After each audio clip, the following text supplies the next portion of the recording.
दुपारी झोपेतून उठल्या उठल्या लगेच लेकाची फरमाईश आली, मम्मा नाश्ता दे, खूप भूक लागली आहे. मग लेकाच्या फरमाईशवर आईचा जीव राहतो का? लगेच 6 अंडी बॉईल करायला ठेवली आणि मग फ्रेश झाले आणि पुन्हा रेसिपीला सुरुवात केली. मग सर्वात आधी एक छोटा कांदा, एक हिरवी मिरची आणि थोडीशी कोथिंबीर सर्व छान कापून घेतलं बारीक आणि चीजवाल्या किसणीनं अंडी छान किसून घेतली. बारीक किसणीवरती छान किसून घ्यायचं आणि मग त्यात फक्त मीठ आणि चाट मसाला, दुसरं काहीच नाही घातलं.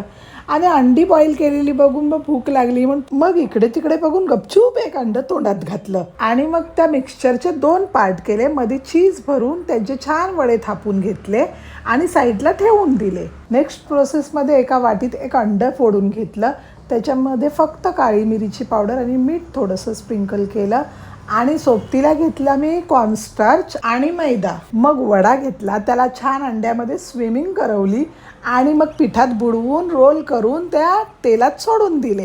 पण शॅलो फ्राय केले, डीप फ्राय नाही केलेत, अगदी कमी तेलात. छान गोल्डन ब्राऊन झाल्यावर तव्यातून काढून घेतले आणि प्लेटिंग केली. प्लेटिंग करून दिलं लेकाला. माझ्या लेकाने खूप छान खुश होऊन अगदी रिॲक्शन दिला. बरं, तुम्ही पण ही रेसिपी एकदा तरी नक्की ट्राय करा. Thanks for watching.